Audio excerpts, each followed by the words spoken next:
Hello friends, मैं प्रवीण कुमार। मैं आप लोगों को स्टडी सिलेबस में स्वागत करता हूं। देखिए मेरे प्यारे दोस्तों, आज आप लोगों के लिए मैं लाया हूं, क्या जानते हैं, केमिस्ट्री का छठा पार्ट, यानी कि 6वां मॉडल सेट। यानी कि आप लोगों को मैं एक क्वेश्चन पर चार क्वेश्चन में बताऊंगा, आप लोग पूरा जुड़े रहे, ठीक है। तो चलिए फटाफट स्टार्ट कर दिया जाए मेरे भाई। चलिए एक नंबर है एक नंबर में क्या है, सोना धातु का संकेत AU होता है। ये तो जानबे करते हैं आप लोग, उतना तो होशियार नहीं है जो नहीं जानिएगा। का ऑक्सीकरण संख्या कितना होता है, तो मेरे भाई धातु है तो प्लस ए होगा, +1, ठीक है। और एक और बात मैं बताना चाहता हूँ, यदि वर्ग 1 का रहे तो +1 और वर्ग 2 के रहे तो +2, समझ रहे हैं ना। हाँ, वर्ग 1 के जितना तत्व है से +1 और जितना वर्ग 2 का है वो +2। चलिए आगे की ओर बढ़ जाते हैं। अब वर्ग 17 के जो भी है ना, वर्ग 17 के उस सब पर -1 होगा, याद रखिएगा। आगे चलते हैं। निम्नलिखित में से कौन लायोफोबिक क्लोराइड है, तो दोस्तों लायोफोबिक क्लोराइड और लायोफिलिक क्लोराइड दो ही तो क्लोराइड है। तो लायोफोबिक क्लोराइड पूछ दिया है तो मेरे भाई गोंद हो जाएगा। क्या हो जाएगा? गोंद, लायोफोबिक क्लोराइड, ठीक है। जो समझ रहे हैं ना, लायोफोबिक क्लोराइड क्या होता है दोस्तों, तो आप लोग जानते ही हैं। तो चलिए फटाफट आगे की ओर बढ़ जाते हैं। तो बाद बाकी बच गया सो लायोफिलिक हो गया, ये भी और ये भी, ठीक है। कहने का अर्थ हुआ कि ये सभी गोंद को अगर पानी में रखिएगा तो गोंद अपना आकार बना लेगा, ठीक है। और जबकि रक्त उक्त में पानी को रखिएगा या कुहासा में या दूध में, तब पानी जो है वो अपना उसमें घुल जाएगा, ठीक है, लेकिन गोंद नहीं घुलेगा। बात समझ रहे हैं ना, गोंद नहीं घुलता है। 3 में कहा निम्नलिखित में से सबसे शक्तिशाली ऑक्सीकारक कौन है, तो सबसे शक्तिशाली ऑक्सीकारक कौन है, तो फ्लोरीन है, ठीक है, फ्लोरीन है, याद रखिएगा, बहुत इंपॉर्टेंट क्वेश्चन है। किसकी आकृति चतुष्फलक होती है, तो दोस्तों ये बहुत सारा ही क्वेश्चन में मैं दे दिया हूँ, और मैं जितना भी सेट बनाया हूँ उसमें से ये 2 बार क्वेश्चन आ चुका है, ठीक है। तो इसका हो जाएगा ऑप्शन नंबर, ठीक है, ध्यान दीजिएगा मेरे भाई, इसका हो जाएगा आप लोग को ऑप्शन नंबर, 1 मिनट रुक जाइएगा, थोड़ा सा बनाना पड़ता है, पैलेडियम टेट्राक्लोराइड, ठीक है। आगे की ओर कह रहा है प्रथम कोटि की अभिक्रिया के लिए अर्धायुकाल का मान क्या हो जाएगा, हाफ टी का मान क्या जाता है, 0.693/K, ठीक है। फैराडे के विद्युत अपघटन के नियम में से किससे संबंधित है, तो विद्युत अपघटन के नियम इसमें से किससे संबंधित है, तो एकदम सिंपल सी बात है मेरे भाई, ये भी क्वेश्चन 3 बार आ चुका है। तो इसका जो हो जाएगा, आप लोगों को करेक्ट आंसर जानते हैं, नहीं जानते हैं, लाइए हम ही बता देते हैं, इलेक्ट्रोलाइट के समतुल्य भार से, यानी कि वैद्युत अपघट्य के समतुल्य भार से, इलेक्ट्रोलाइट मतलब वैद्युत अपघट्य होता है हिंदी में, के समतुल्य भार से, ठीक है। सिनेबार किस मतलब कहा जाता है किसको, तो HGS को, ये पारा का यस्क होता है सिनेबार, HGS को लेड सल्फाइड, और ये जिंक सल्फाइड जो है जिंक का अयस्क है, और इसको हम लोग गैलेना कहते हैं, PbS को, जो सीसा का अयस्क है, ठीक है, या लेड का। अब आगे की ओर बढ़ जाते हैं। परमाणु द्रव्यमान बराबर होता है, तो देखिए भैया परमाणु द्रव्यमान देखिए, ये हो गया मान लीजिए परमाणु, और ये हो गया नाभिक। तो नाभिक में प्रोटॉन और न्यूट्रॉन दोनों होता है, N+P होता है, क्या होता है, N+P, यानी कि प्रोटॉन और न्यूट्रॉन दोनों होता है। तो परमाणु का द्रव्यमान जो है परमाणु के नाभिक में ही छुपा हुआ रहता है, और बाहर से इलेक्ट्रॉन चक्कर काटते रहता है, तो आप समझ गए। तो नाभिक में न्यूट्रॉन प्लस प्रोटॉन वही द्रव्यमान होता है। तो इसमें देखिए परमाणु में इलेक्ट्रॉन प्रोटॉन, परमाणु में न्यूट्रॉन और प्रोटॉन, ठीक है, ऑप्शन नंबर C हो जाएगा। बिना बुझा चूना को जब जल में डाला जाता है तो अभिक्रिया होती है, तो अभिक्रिया होती है तो ऊष्माक्षेपी होती है, ऊष्माक्षेपी अभिक्रिया होती है, ठीक है। चलिए आगे की ओर हम लोग बढ़ जाते हैं। सुंदरलाल, देखिए मेरे प्यारे भाई, आप लोगों को मैं एक ही बात बताऊंगा कि केवल आप लोग शेयर कीजिए और कुछ नहीं कीजिए, अपने ग्रुप में जितना हो सके उतना जोड़िए। मैं जब इस पर क्रैश कोर्स कराऊंगा तो आप लोगों को एकदम मैं बता रहा हूँ ना कि 95% आप लोग नंबर लाइएगा केमिस्ट्री में। पिछले बार 90% लाया है, इस बार आप लोग 95% लाइएगा, ठीक है। चलिए आगे की ओर बढ़ते हैं। डी ऑर्बिटल का आकार होता है, तो देखिए सबसे पहले नंबर बात बता देता हूँ।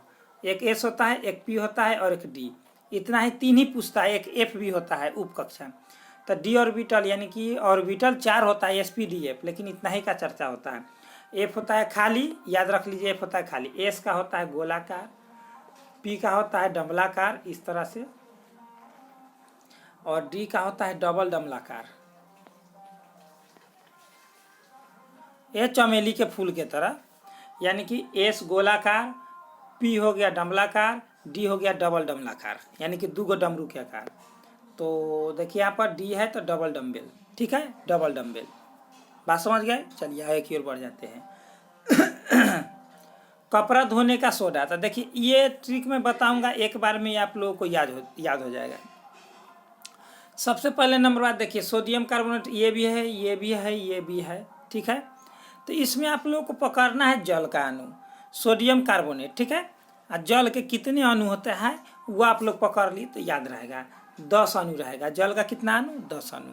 और जबकि खाने वाला सोडा कहेगा तो NaH और CO3, अगर बीच में H लग गया ना तो समझिए खाने वाला सोडा हो गया। और सोडियम बाई कार्बोनेट कहेगा तो खाने वाला, और सीधे कहेगा सोडियम कार्बोनेट तो धोने वाला। अगर बाई लग गया तो खाने वाला, और H लगेगा तो बाई लगेगा, H लगेगा तो बाई लगेगा, यानी खाने वाला। समझ गए ना सूत्र? हाँ, चलिए आगे की ओर बढ़ जाते हैं। क्षारीय मृदा धातु का इलेक्ट्रॉनिक विन्यास क्या होता है? तो जानते हैं वर्ग 1 के तत्व को क्षारीय मृदा धातु कहते हैं, जो NS1 हो जाएगा। और जब कहेगा एक मिनट माफ कीजिएगा, क्षारीय धातु कहेगा तो NS1 हो जाएगा, ठीक है। और क्षारीय मृदा धातु कहेगा तो NS2 हो जाएगा, NS2, यानी कि इसका आंसर हो जाएगा NS2। क्षारीय मृदा धातु वर्ग 2 का होता है, ठीक है, वर्ग 2 का होता है, ठीक है। आगे की ओर बुझा हुआ चूना, तो बुझा हुआ चूना का सूत्र कौन है? तो दोस्तों यहाँ पर मैं बताने जा रहा हूँ, बुझा हुआ चूना का सूत्र होता है calcium hydroxide. Calcium hydroxide CaOH के होल्टोस 2 वाला। अब कह रहा है यहाँ पर ध्यान दीजिएगा, बाह्यतम विन्यास दे दिया है 3D6 4S2 किसका है? तो मेरे भाई 3D जब भी शुरू होता है D वाला, तो D से पहले आप लोगों को 18 तत्व भर दिया जाता है, यानी कि आर्गन का 18 होता है परमाणु संख्या। तो 18 और 6 कितना हो गया? 24, 24 और 2 26। तो 26 किसका परमाणु संख्या होता है? तो दोस्तों कैल्शियम का 20 होता है, ठीक है। कॉपर का आप लोग जानते हैं कि कॉपर का हो जाता है आप लोगों को परमाणु संख्या हो जाता है 29, और जिंक का हो जाता है 30। तो यहाँ पर आप लोगों को बच रहा है मैग्नीशियम, तो आप लोगों को यहाँ पर मैग्नीशियम ही मारना पड़ जाएगा। लेकिन एक बात जान लीजिए कि यहाँ पर मैग्नीशियम, कैल्शियम, जिंक और कॉपर दे दिया है, यानी कि आप लोगों को क्या हो जाएगा, सो ध्यान दीजिएगा दोस्तों, ये जो ऑप्शन दे दिया है वो गलत है। कैसे सो मैं बताता हूँ। बाह्यतम कक्षा का पहले विन्यास देखिए, 1s2 2s2 2p6 3s2 3p6, उसके बाद 3d6 और 4s2, ये है भरा हुआ है, ध्यान दीजिएगा। ये जोड़ लीजिए आप लोग, 2 और 2 4 और 6 10 और 10 और 2 12, 12 6 18, 18 2 20 और 20 और 6 26। इसमें से 26 किसी का परमाणु क्रमांक है ही नहीं, ठीक है, इसलिए ये सभी ऑप्शन गलत है। आगे की ओर बढ़ जाते हैं। बोरेक्स का रासायनिक नाम क्या है? तो दोस्तों बोरेक्स का रासायनिक नाम क्या है? कभी कभी सूत्र पूछ देता है, कभी कभी रासायनिक नाम पूछ देता है। तो मेरे भाई बोरेक्स का हो जाएगा सोडियम टेट्राबोरेट। देखिए सोडियम, ठीक है, और टेट्राबोरेट, ठीक है, टेट्राबोरेट, ये हो गया आप लोग BH4, सोडियम टेट्राबोरेट। अब आगे की ओर हम लोग बढ़ जाते हैं। बोरॉन विकर्ण संबंध दर्शाता है। तो मेरे भाई बोरॉन जो है विकर्ण संबंध दर्शाता है, क्योंकि ये मोसले साहब ने बताए थे। विकर्ण एक अपना मतलब कीजिए पारिवारिक संबंध बनाता है बोरॉन। तो दोस्तों इसका जो हो जाएगा आप लोग को आंसर सिलिकॉन से, ठीक है। बोरॉन जो है सिलिकॉन से। विकर्ण मतलब इस तरह से तिरछा रहेगा, यहाँ बी यहाँ SI, ठीक है, समझ गए। यही विकर्ण होता है नियम। ऊष्मा और विद्युत का अच्छा चालक कौन है? तो दोस्तों ऊष्मा और विद्युत का अच्छा चालक आप लोग को हो जाएगा ग्रेफाइट, जिससे धारा प्रवाहित होता है, ठीक है। आगे कह रहा है निम्नलिखित अपरूपों में कार्बन का सर्वाधिक प्रतिशत अधिकतम होता है। तो सबसे अधिक इसमें से कार्बन का प्रतिशत किसमें होता है, सो पूछ दिया है। तो 18 का हो जाएगा ग्रेफाइट। चलिए आगे की ओर बढ़ जाते हैं। हीरे में कार्बन का प्रसंकरण sp3 होता है, ठीक है, हीरे में, ठीक है। सभी सहसंयोजक क्रिस्टल sp3 होते हैं, याद रखिएगा। हीरा भी है एक सहसंयोजक क्रिस्टल है। अब आगे कर है कार्बनिक यौगिकों में तत्व उपस्थित होना चाहिए। कार्बनिक यौगिकों में आखिर कौन सा तत्व जो रहेगा रहना चाहिए कार्बनिक यौगिकों में? तो कार्बन होना चाहिए, तभी तो कार्बनिक यौगिक कहलाएगा, कि है कि ना। ये तो एकदम सिंपल पकड़ाएगा। कार्बन नहीं रहेगा तो कार्बनिक यौगिक कैसे होगा? क्योंकि पहले कार्बनिक यौगिक यानी कि कार्बन द्वारा कोई भी तत्व मिल जाए यौगिक बना दे। श्रृंखलन गुण सबसे ज़्यादा होता है किस में? तो श्रृंखलन गुण जो है दोस्तों मेरे भाई आप लोगों को हो जाता है कार्बन में, ठीक है। आप लोग जानते हैं कि हाइड्रोकार्बन आप लोग पढ़े होंगे, ठीक है, उसके अंतर्गत वही चीनी के सूत्र आप जानते हैं। इलेक्ट्रॉन स्नेही अभिकर्मक कौन है? तो मेरे भाई इलेक्ट्रॉन स्नेही अभिकर्मक पूछ दिया है ना, तो BF3 यानी कि बोरॉन ट्राइफ्लोराइड, ठीक है। आगे की ओर बढ़ जाते हैं। एल्कीन निम्न में से कौन सा अभिक्रिया देती है? तो एल्कीन जो है दोस्तों कौन सी अभिक्रिया देती है?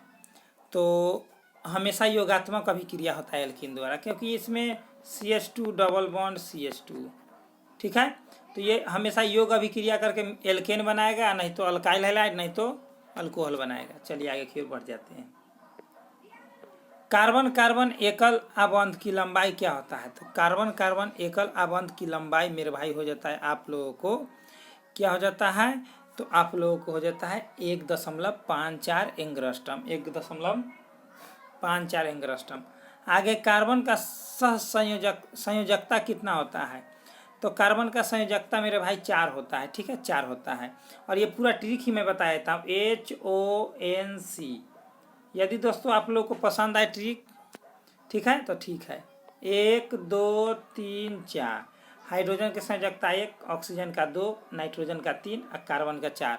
हॉन्क याद रहेगा ना, HONC 1 2 3 4 याद रहेगा मेरे भाई, सब दिन याद रखिएगा, ठीक है। HONC 1 2 3 4 संयोजकता याद रहेगा। कार्बनिक ठोस की शुद्धता का लक्षण कौन है? तो कार्बनिक ठोस की शुद्धता का लक्षण क्या है? तो गलनांक। क्या है?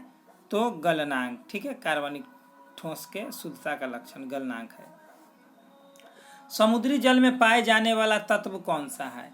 तो समुद्री जल में आयोडीन पाया जाता है, ठीक है, क्योंकि जानते हैं आप लोग नमक इसी से प्राप्त किया जाता है, तो आयोडीन होगा। CNG का मुख्य रूप क्या है? तो वही है मीथेन है, ठीक है, मीथेन है, समझ गए। चलिए, तो दोस्तों आप लोग को यदि ये अच्छा लगा हो तो दोस्तों एक लाइक तो जरूर बनता है, अपने दोस्तों के साथ शेयर कर दीजिएगा और जितना हो सके उतना आप लोग सपोर्ट करें, ठीक है दोस्तों। तो चलिए दोस्तों इतना ही पर। जय हिंद, जय भारत, बेस्ट ऑफ लक।